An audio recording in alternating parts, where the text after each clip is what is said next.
Саламатсыздарбы. Саламатчы. Бүгүнкү сөзүбүз Жылдызхан Жолдошов менен бул айым, урматтуу айым, биздин кыргыз тарыхыбызда чоң из калтырган, калтырып атат дагы. 3 жолу депутат болгон. Анан кийин реклама деген бул кишиге кереги жок. Эми мына газет бар мондай жакшы эле газет бул. Азия Ньюс деген белгилүү бизге 5-6 газет бар ушундай эл окуй турган газет айтып атам да. Анан ошол газетке мына Жылдыздын эмеси чыгыптыр, интервьюсу чыгыптыр кыскача. Өкмөт менен парламентке ичим чыкпайт дейт. Мына өкмөт менен парламентке ичим чыкпайт деп турсуз. Анан кийин стабилдүүлүккө доо кетире турган 10 маселе бар. Ошол 10 маселени бийлик чечиш керек. Эми мындай жар салгандан кийин эме айтыш керек 10 маселени. Баштайлык кандай? Биринчи маселе эмнеден? Рахмат 5 каналга, Кубан агай сизге. Бизди азыр телевидение чакырбай кылышкан. Биринчи жолу келип атам. 5 каналга биринчи жолу? Жок, 5 каналга экинчи жолу. Деги эле телевидение ушундай саясий маселе менен да. Биринчиден мен 3 жолу баллотироваться эткенмин, бирок бир эле жолу депутат болдум. Бир эле жолу. Экинчиден айым деп кыргыздын бардык кыздарын айтса жарашат. Ал эми 3-чү маселе азыр мына Азия Ньюс мага звонить этип айтып калышты, эже бир интервью берип койбойсузбу деп. Анан сурат мен курдашым деп коебуз да, биз бир жылда төрөлгөнбүз ошого. Эми мен 10 маселеде баштасам. Чыныгы саясатчы, күчтүү саясатчы өз убагында бийликке, коомчулукка кайсы маселе кооптуу? Ошол кооптуу маселе эмне менен бүтөт? Өзүнүн анализин, көз карашын өз убагында айтыш керек. Да, албетте бизде саясатчылар бар, бийликти көздөгөн. Өзү саясат деген эмне? Саясат өзү бийлик деген сөз. А бийлик деген эмне? Бийлик деген бул күч, абдан эбегейсиз чоң күч. Бирок ошол күчтү кайсы жакка, кайсы нукта иштетесиң? Бул да башка кеп. Ошон үчүн кээ бир саясатчылар карап турат, эмне болот экен деп. Анан албетте бизде башыбыздан көп нерсе өттү. Ошондой болуп кетсе, кол чабышат. Мына ушуну көрмөк деп. Андай болбош керек да. Биз кичинекей өлкө, ошону менен бирге бизде кооптуу маселелер көп. Биз ар бирибиз президенттен баштап жөнөкөй жаранга дери көз карандысыз эгемендүү Кыргызстан деген мамлекетибизди сактап калышыбыз керек. Кайсы учур болбосун, кандай коом болбосун, кандай жагдай болбосун. Эми баштасам. Биринчи маселе бул албетте баарыбызга белгилүү чек ара маселеси. Чек ара маселеси. 2018-жылы 10 күн калган эле орозонун бүтүшүнө. Ошондо айттым эле президенттерге кеткенине дагы, азыркы ажообуз Сооронбай Шариповичке дагы. Ушул маселеге көңүл бургула, бүт талаш тартыштардын баарын артка калтырып депчи. Себеби бул маселе өтө чоң бир чыргал эмес, кагылышууга алып келип коюшу мүмкүн деп. Мына азыр көрүп атасыңар, генерал айтып атат. Баткен биздин жерибиз болгон эле деп Тажиктин генералы. Эми Кубан агай карап көрүңүзчү, эгер генерал кичине тарыхты билбеген инсан катары айтса, бул башка кеп. А эгерде ал Эмомали Рахмановдун сөзүн айтып атсачы, көмүскөдөгү сөзүн айтып атса, бул абдан кооптуу нерсе. Ал деген сөз элине, ай, бул биздин жер, ала бергиле, там сала бергиле, эмне кылсаңар ошо кылгыла деген бул өзүнчө бир ачык айкын айтылган эле буйрук болуп калды. Ошон үчүн биз чек ара маселесин чечишибиз керек. Жана Варухты айтып атат дейм. Варух негизги ошо Варухпу же Варухту алгандан кийин башка жакты дагы алгысы келет.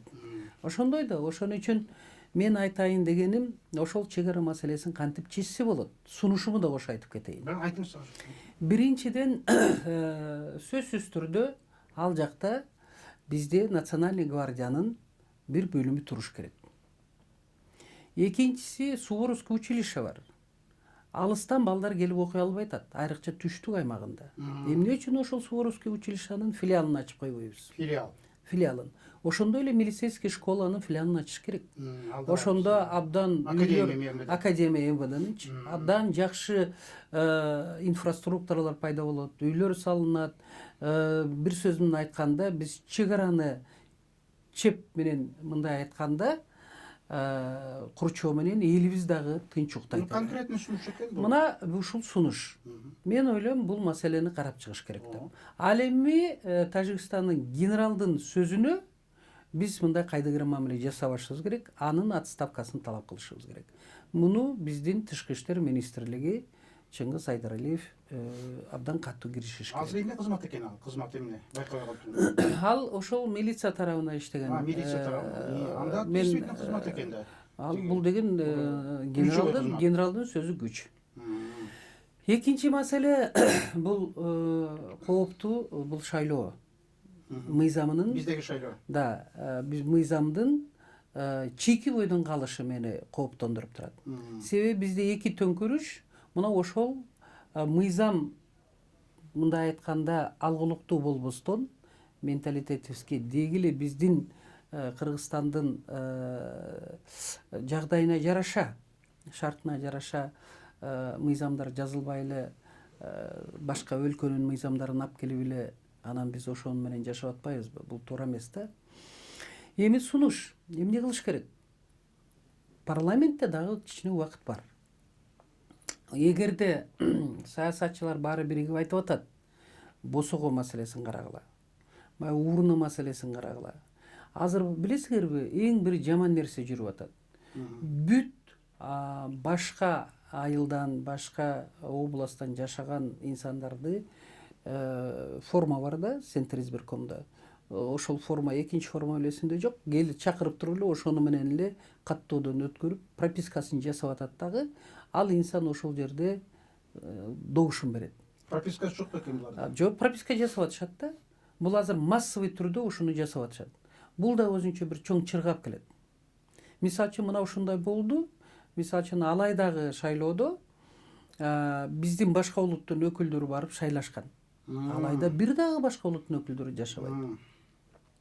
Ал жерде эл ошол келген башка улуттун жарандары болуп атат. Жок. Биздин эле жарандар, бирок башка улуттун өкүлдөрү келип ошол жерде мындай айтканда шайлоо процессине катышып атат. Алар кагылышып кетиши мүмкүн. Мына ушул жагдайды карап чыгыш керек. Мен Борбордук шайлоо комиссиясында да иштеп калдым. Бул дагы шайлоо, деги эле шайлоо, азыркы шайлоо жөнөкөй өтпөйт. Добушту көбөйтөйүн деген аракеттер. Бул шайлоо 3 күчтүн тирешүүсү менен өтөт. Биринчиси бул албетте бийлик өзүнүн партиясын чыгарат. Экинчиси бай, базаркомдор деп коеюн. Байлар.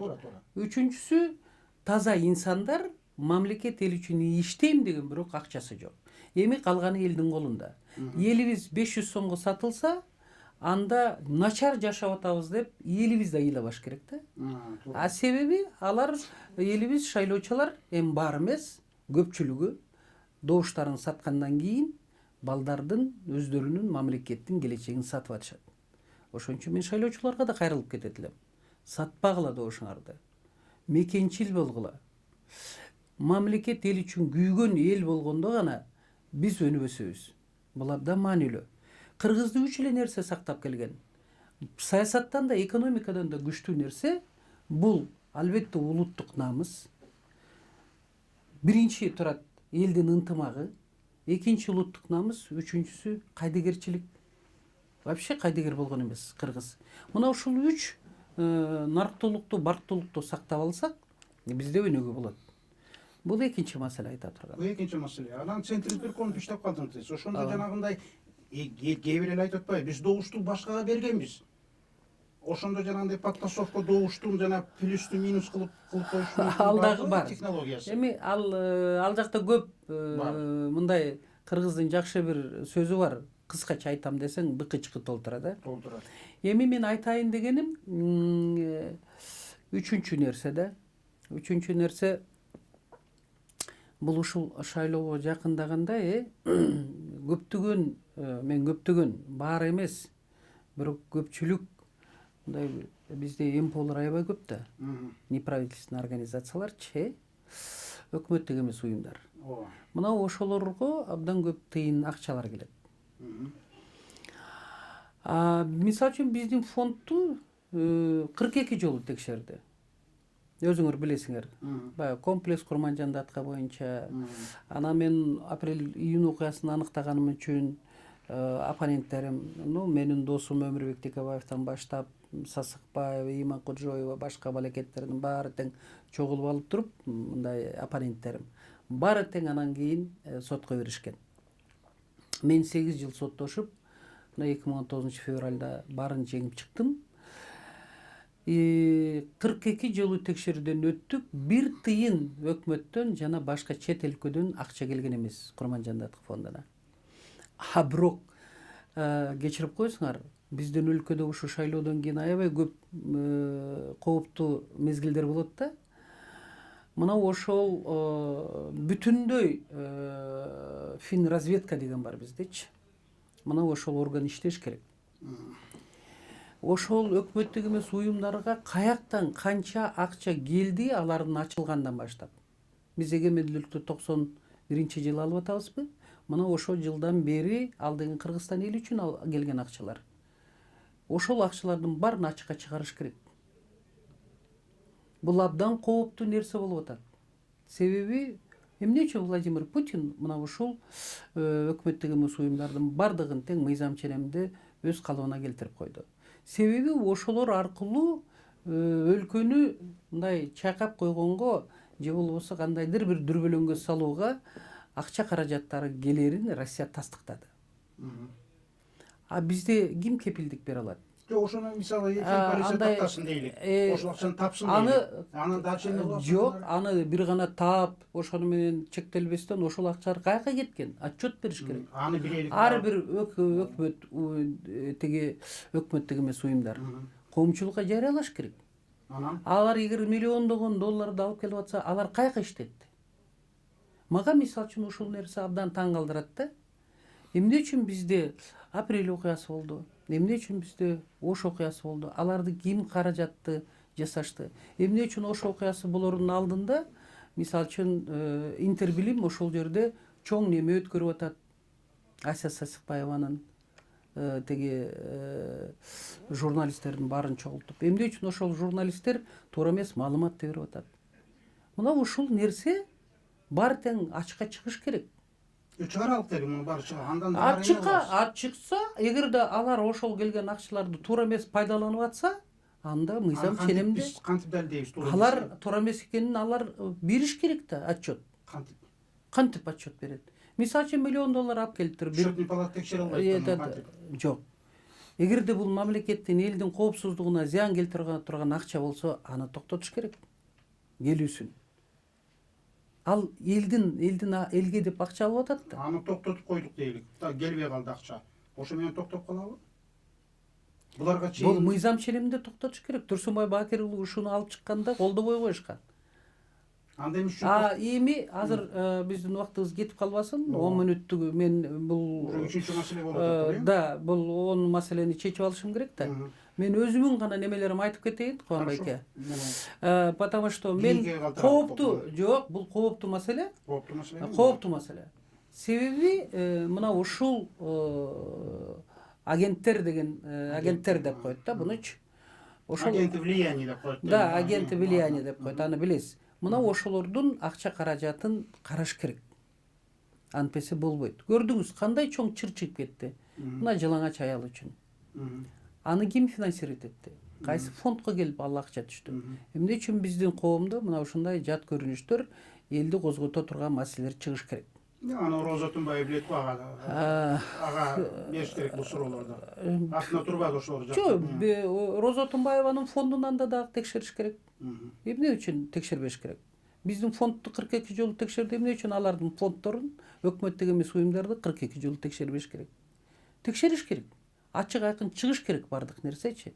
Эгерде биз бүтүндөй мындай айтып атканда биздин өлкөнү мындай былгытып аткан маселелер болсо, ошолордун баарын тазалап, санэпидстанция иштегенде иштеп, биздин бийлик Анан ошонун Эми баарын үчүн жок анда кылыш керек. Биздин бийликтин эми үчүн колунан келген жок. Акаев ушуну айтты, текшериш керек буларды.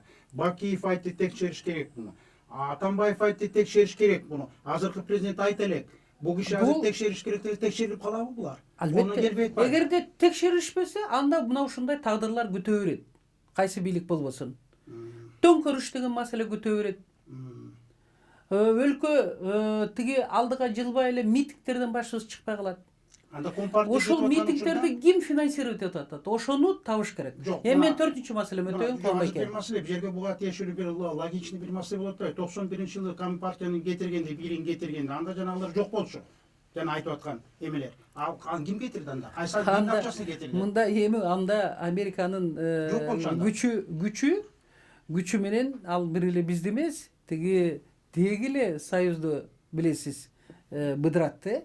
Анан мына ушундай инсандарды табышты да. Финансировать эткен. Мен мисал үчүн эмне үчүн 90-жылы Ош окуясын кыргыз өзбек маселесин көтөрүшкөн.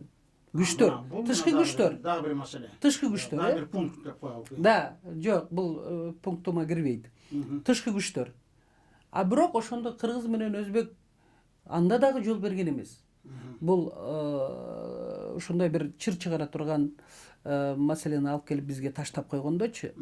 Алар биз кылымдар бою бирге жашап атабыз, биз мусулман элбиз деп токтоп калгандагы, анан кийин Тажикстанга апарып таштап коюшту. Өзүңүз билесиз. Алар дагы Горно-Бадахшанский тажиктер, юг-север болуп баягында. Анан Тажикстанда дагы 4 жыл согуш болду. 90 жылдан ошол китеп чыкты, жанагы Талант Разаковдун китебинде детально жазылган баары тең. Жок, анда да детально жазылган жок. Мен абдан сыйлайм Талант Разаков агайдычы. Ал жерде ачылбаган көп сырлар калган. Анда жазыш керек анда. Себеби биз жазбак турсун отчет бердик. Бул Ош окуясына дагы. Кайрылабыз. Эми мына ушул маселе болуп калды. Эми мындайда дагы бир 4-чү маселе. Мындай апрель окуясы кайталанбасын десе, бийлик мындай айтканда таза, адилет, мыйзамдуу бийлигин жүргүзүш керек. Ал эми Ош окуясы кайталанбасын десе, анда сепаратисттик күчтөр менен бийлик соодалашпаш керек. Бийлик десе бир эле президент же өкмөт эмес, ошол эле кечирип коесуңуз, саясатчылар, депутаттар дагы соодалашпаш керек мандат үчүн. А мен эмнеге бул 4-чү маселе буну коюп атам? Себеби бизде дайыма апрель менен июнь окуясын эмнегедир мындай бөлүп карашат дагы, эмнегедир көбүрөөк апрель окуясына ыктайт. Да, апрель окуясында үй бүлөлүк кланга каршы чыкты. Бирок Ош окуясында кечирип коесуңар, мамлекеттүүлүктүн сакталышына ошончо кишилер курман болушту. Автономия сурашкан. Азыр эмне үчүн муну айтып атам? Азыр бардык жерде айтып атат, апрелдин 10 жылдыгы болот деп. Аны дүңгүрөтүп өткөрүп, ал эми Ош окуясынын көңүл бурбай койсо, бул жаман нерсе. 10 жыл болот дагы. Ага деле 10 жыл. Себеби мен 2015-жылы жалгыз барганмын Ошко, Ош окуясынын 5 жылдыгына. Бул жерде президенти чыкты, соттун төрайымы чыкты, спикери чыкты, баарыбыз чыктык, гүл коюлду, мероприятиялар өттү, чаралар. Ал эми Ошто болсо жөн эле саат 10-да боло турган мероприятияны тиги 8-ге жылдырып коюшуп, анан барып ар кирмиңер өзүңөрдүн үйүңөргө барып Куран окутуп койгула дептир жашаган. Андай болбош керек. Ушундан да чыр чыгышы мүмкүн. Президент баш керек деп атканда, Албетте баары барыш керек. Бир эле президент эмес, баары барыш керек. Бийликтегилер да, биз да баарыбыз барып, ошону эскерүү ушунчалык болуш керек. Апрель менен июнь окуясын биз бирдей карап, бирөөнү ашыкча, бирөөнү кем мамиле жасабашыбыз керек. Мына ушул нерсе мындай туугандар менен чогуу бар. Себеби мен ошо кыргыз өзбек элине ыраазымын. Ошондой чоң провокацияга, конечно, алдырышты. 3 күн аябай мыкачылык менен бири-бирин өлтүрүштү. Бирок Кудайга миң мерте ыраазыбыз. Ушул эл кайрадан өзүн токтотушту. Эч ким барган жок ок эле өкмөттүн мүчөлөрүн. Ал болгон нерсе. Эми 5-чи маселе бул ушуга эле улап кетейин. Биз айтып атабыз, мына Ош окуясы, апрель окуясы болду. мындай сырткы күчтөрдөн этият бололу депчи. Бешинчи маселе бул мындай да өч алуу айланмасынан чыгыш керек дейликчи. Өч алуу? Өч алуу это Месяц. из круг мести надо выходить деген сөз да. Мисалы өч алуу айланмасынан ошол эле державалар Россияда корккон, Америкада корккон, ошон үчүн Союз быдырап кеткенде, Союз. Мына өзүңөр көрөсүңөр, билесиңер, Горбачев иштен алынды, Ельцин келди, Ельцин жакшылап Россияны башкара албай калды. Ошондо аларда да кландар бар. Бирок алар бизге окшоп бөлүнбөйт экен. Түндүк, түштүк же батыш, чыгыш деп. Аларды өзүңүз билесиз, ар бир областтар болуп бөлүнөт да. Московский, Ленинградский, Псковский деп бөлүнүшөт дагы, бирок ошолор чогулуп туруп эле айтышты. Сен кетпесең болбойт. Мына сага деп туруп таап беришти. Владимир Путинди ал оправдал, мындай айтканда, ошол эле саясий элитанын, элдин мүдөөсүн. Эми канчалык аны Россиянын эли айтсын, бирок биз сырттан карап турганда жакшыдай көрүнөт. Мына ушул өч алуу айланмасынан алар да коркуп, коммунисттерге силер тийбейсиңер, демократтарга биз да тийбейбиз деп туруп, элитаны сактап калалы дагы, алдыга жылалы деп ошентишкен.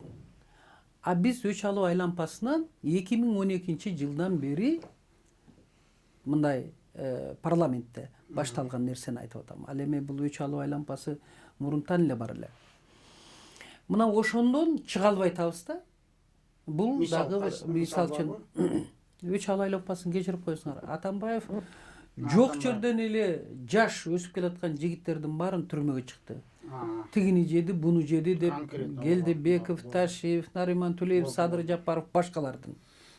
Андан кийин мына өздөрү жегендери чыгып калды дагы, өздөрү жатышат. Анан кийин эмки келген бийлик азыркыныкы ушинтсе биз кечирип коесуңар, мамлекет катары түптөлбөйбүз анда. Мен азыр түшүндүм, биз мамлекет катары катуу түптөлө элек экенбиз. Мындай айтканда сунушубузду айтсыз, бул жерден важный сунуш. Сунуш мындай.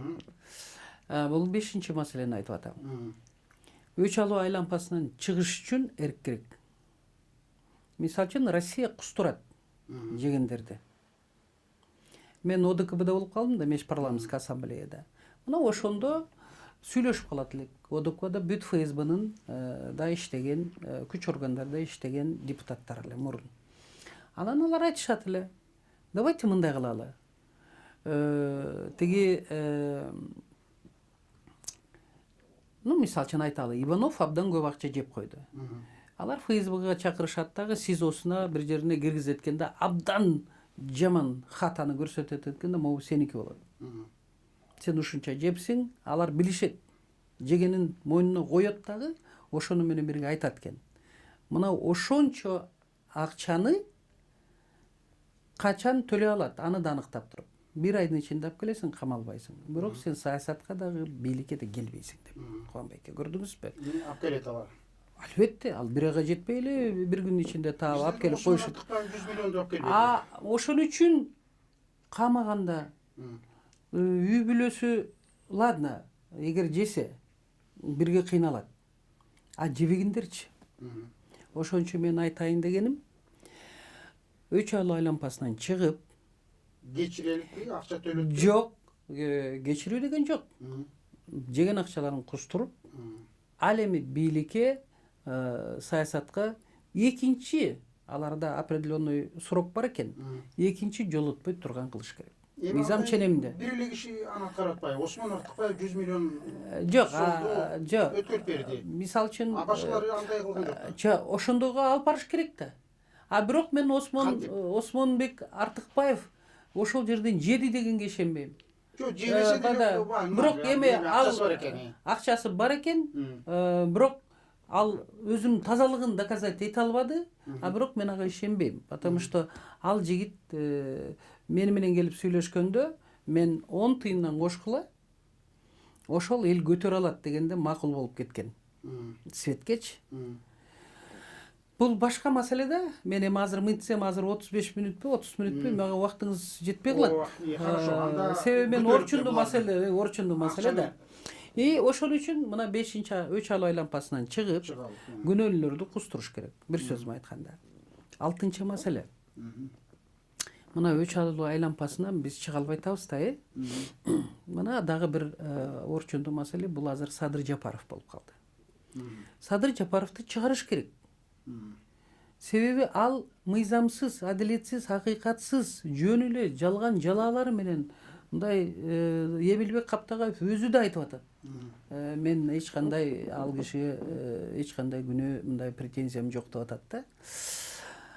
Анан дагы бир мындай ачык айтайынчы, бир инсан Садыр Жапаровтай азап чекпесин да.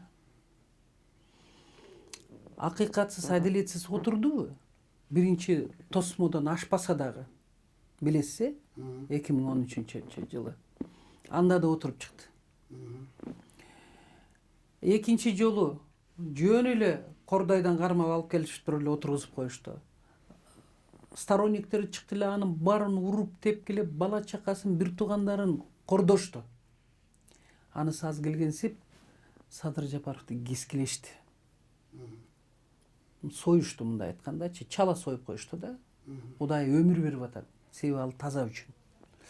Атасынан ажырады, энесинен, баласынан мындан өткөн кандай азап бар да, кандай арман. Аягында айтты президент, помилование жазса мен бошотом деп. Бирок бошоткон жок да. Жок, аны комиссиясы караш керек. Азыр комиссиясы футбол тепкендей тепкилеп атат.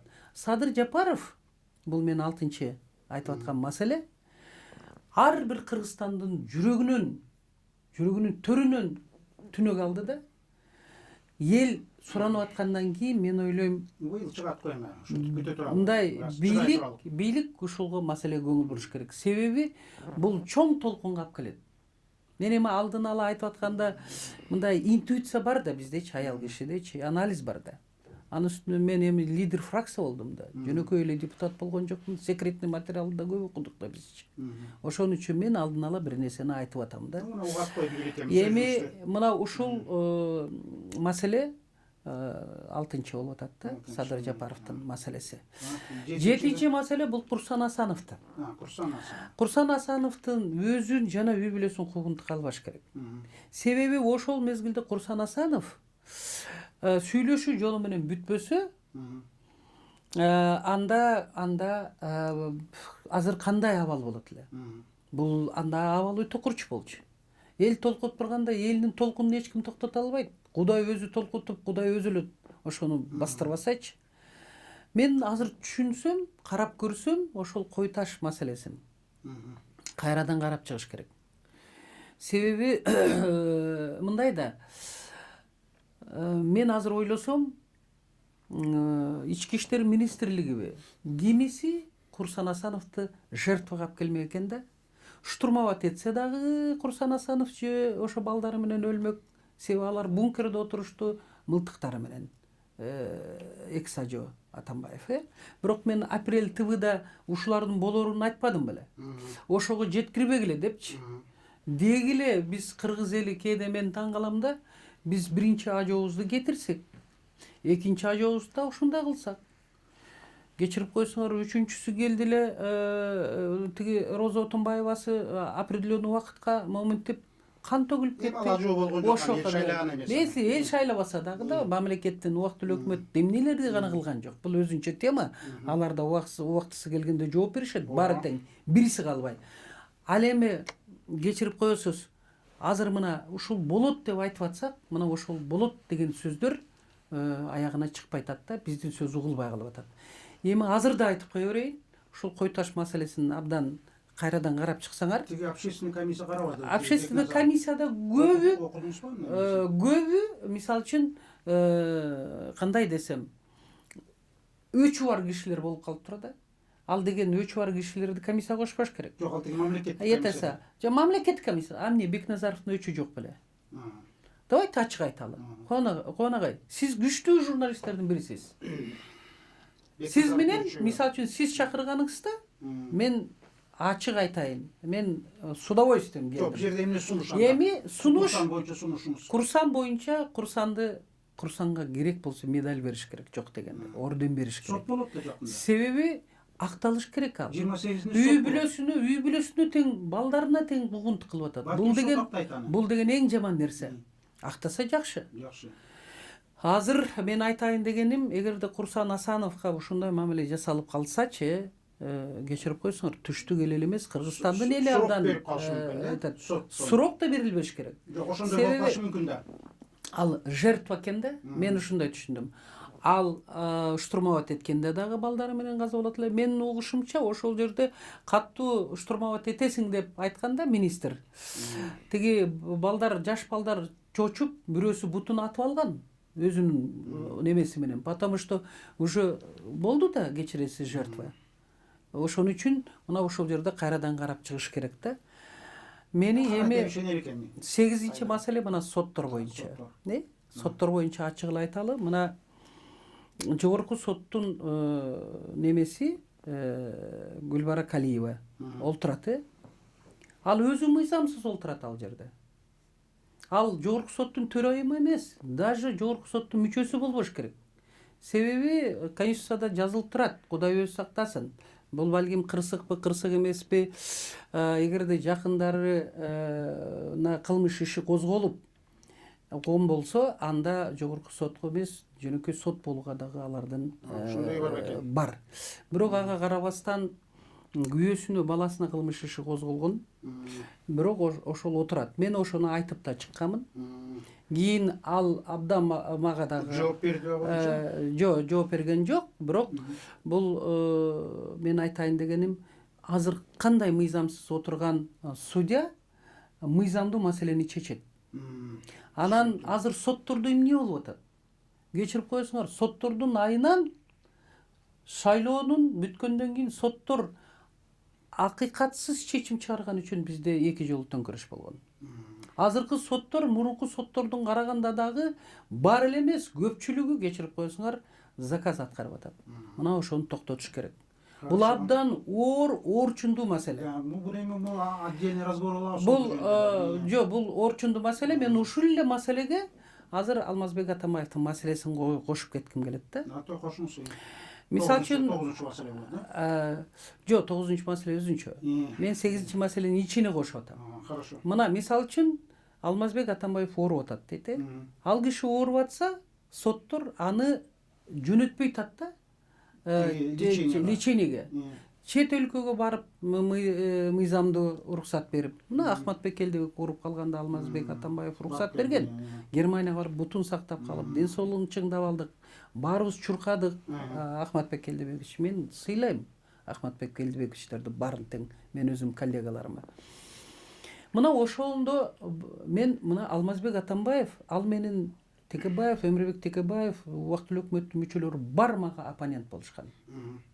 Оппонент. Алар менин душмандарым эмес, оппонент. Бирок мен калыстык үчүн, калыстык сөзүм, калыстыктан тайбашым керек. Чыгарып Германияга алып барып дарылаш. Курманжан Датканын атын алып жүргөндөн кийин мен калыстыктан тайбашым керек. Мен айтайын дегеним, эгер кечирип койсуңар, ал киши бир нерсе болуп кетсечи, президент кантип ушул нерсе менен жашайт өмүр өткүчү? Бул оор маселе болуп калат, Сооронбай Шарипович. Ачык эле айтайын, жок. Мисалы үчүн ал жерде жыландын баласы жатпасын деп коет. Ошон үчүн ал кишиге мүмкүнчүлүк бериш керек лечение алганы. Анын күнөөсү барбы жокпу сотто өзү далилдейт. Мен анын адвокаты эмесмин. Бирок мен последствиясы кийин кайсы маселе аягында эмнеге, кайсы чырга же болбосо дагы бир төңкөрүшкөбү, ачыгын айтайынчы, же бир чоң толкундоолорго алып келе турган маселелерди айтып атам. Аны эми угабы бийлик? Угат да. Укпайбы? Ал өз эрки. 5-чи каналдан угат. Өз эрки. Ошон үчүн мен айтат элем Алмазбек Атамбаевди мүмкүн болсо карап, дарылап, ал деген ал киши жаманбы, жакшыбы, биздин президентибиз болду. Жакшы жасаган иштери да болду. Кетирген катачылыктары болду. Эмне үчүн биз буну ачык айтпашыбыз? Хорошо, муну эми жаап салалы бул маселени. 9-чу. Жок, бул маселе сиз жаап салалы деселе жабылып калбайт го. Бул эми азыркы сүйлөшүп атканда 3 жолу айттык, муну дарылаш керек деп. Анда эмесе 9-чу маселе көтөрүлө. Мына биз азыр айтып атабыз. Соттор боюнча кетип, биринин сөзүнөн бири чыгып атат да. Мына ушул эле 9-маселе, орчундуу маселе Кубанагай. Мына соттордун ачык эле айтыш керек, шалаакылыгынан бизде түрмөдө жөнөкөй карапайым элдин балдары жатат да. Бир консерва урдап койдуң, бир тоок урдап койдуң депчи 5 жылдан 7 жылга дейт. Эч ким ревизия кылбай атат. Ошолорду ревизия кылып, адилет, акыйкат каралып, мыйзам ченемдечи бизде гуманизация деп кирбедиби? Гана гумандуулук. Ошолордун баарын чыгарыш керек. А эмне үчүн Азимжан Аскаровду азыр чыгарганга аракет кылып атышат? А эмне үчүн ушундай ал деген сепаратист, ал деген улуттар арасындагы тиги ага гумандуулукту, мыйзамды аракет кылып атышат дагы, а ошончо бейбечараларга мына ушул нерсени колдонбой атышат. Бейбечаралардын балдарына. Чор таман элдин балдарына эмне үчүн ошол колдонбой атат? А эртең түрмөдөн чоң чыр чыксачы, Азимжан Аскаровду кой берип, же болбосо анын немесин өзгөртө турган болсо, кечирип коесуңар, ону болобу, кимиси болот, ал рекомендательный характер. Өзгөрткөн жок, эки жолу. Рекомендательный өзгөртпө, азыр да өзгөртпөш керек. Жок, караган жок. Себеби карабаш да керек ал маселеничи, потому что ал маселени 2 жолу каралган, 3-чү жолу каралбаш керек. Эгер 3-чү жолу жогорку соттун төрайымы деги эле срогунан мурун кетип калса жакшы болмок да. Ал өзүнүн вазипасын аткара албай атат. Себеби сотторго мындай мамиле жасаш керек да. Ал врач сыяктуу. Врачтар бири-бирине коллега, бири-бирине мындай жаман мамиле жасабайт. Ал эмне гана нерселерди жасабай атат. Эмне үчүн ошо жогорку соттун төрайымына президент тарабынан көңүл бурулбайт? Да ал ата мекендин партиясынан келген, да ал Өмүрбек Текебаевдин кишиси, аны мен бетине ачык айтканмын. Себеби биздин сот процессти ал коллегиально карайбыз деп кирген. Мен ал кишиге айтканмын. Жок, мен сизге недоверие көрсөтөм. Биринчиден сиз мыйзамсыз отурасыз. Экинчиден сиз ата мекен партиясынан келгенсиз. Үчүнчүсүдөн Текебаевдин адамысыз. Эмне үчүн Текебаевга ал гумандуулукту көрсөттү да Садыр Жапаровго көрсөткөн жок? Көрдүңүзбү? Мына ошондой теңсиздикти жасап аткан төрайымга эмне үчүн бийлик карап турат? Себеби бул чыргап келип атпайбы? Бул деген чоң чыңалууга алып келип атат коомду.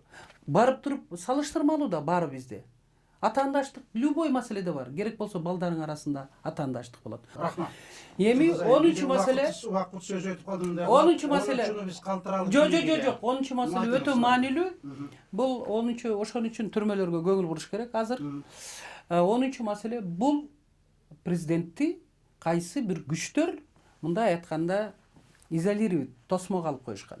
Изолировать этип койгон. Бул эң жаман нерсе президент үчүн. Бакиевди да өз убагында могу ушинтип изолировать этип, бир да саясатчы менен жолуктурбай, же өзү дагы жолукпай, бир маселени ар түрдүү көз караштагы инсандар менен жолугуп сүйлөшүп туруш керек, информация алыш керек, анан жыйынтыкты өзү чыгарыш керек. Мисал үчүн, даже сиз канча нерселерди билесиз журналист катары. Керек болсо президент сиз менен жолугуш керек. Болуптур, мен бир маселе менен кирейин дедим. Звонить этишти, кабыл алат тиги, бул суббота күнү даяр болуп туруңуз деп. Мен даяр болдум, кабыл алган жок. Мен ага капа болгон жокмун. Ушул Курманжан Датканын фондунун акыркы бир проектиси бар эле. Бишкек шаарында музей салып коюу. Себеби документтер аябай көп да.